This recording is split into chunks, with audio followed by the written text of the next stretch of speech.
So hello বন্ধুরা, তো আজকে আমার ঘুম থেকে উঠতে হয়ে গেছে লেট। 5টায় উঠি, সেইখানে আজ 5টা 40-এ উঠলাম। ভাত হয়ে গেছে কিন্তু তরকারিটা এখনো কিছু হয়নি। কতক্ষণ যে হবে টেনশন হয়ে যাচ্ছে। 6টা 50 বেজে গেল প্রায়, তার মধ্যে বেলাও বড় হয়ে যাচ্ছে, হাতে আর সময়ও নেই বেশি। যাকগে, তরকারিটা অর্ধেক সেদ্ধ হয়ে গেল। ততক্ষণে আমি মুখ হাত দিয়ে ফ্রেশ হয়নি। বাথরুমের জলটা কিন্তু ভীষণ ঠান্ডা বেরোচ্ছে বন্ধুরা। তোমাদের বাথরুমের জলটা ঠান্ডা বেরোচ্ছে না গরম? কমেন্টে বলো বন্ধুরা। মুখ হাত ধোয়া শেষ, আমিও ফ্রেশ। আর এদিকে তরকারিও রেডি। এখন খাওয়া দাওয়া, তারপর কাজে। তার আগে কাজে দুপুরে খাবারটা সাজিয়ে নেব।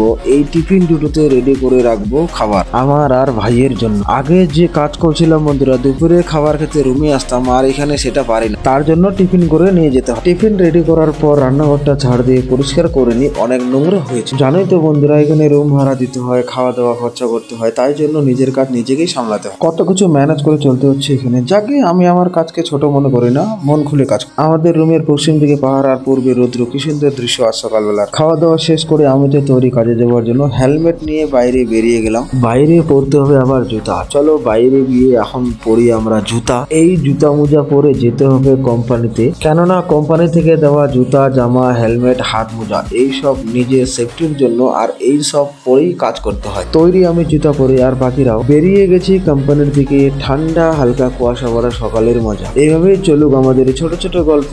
আবার দেখা হবে পরের মিনি ব্লগে।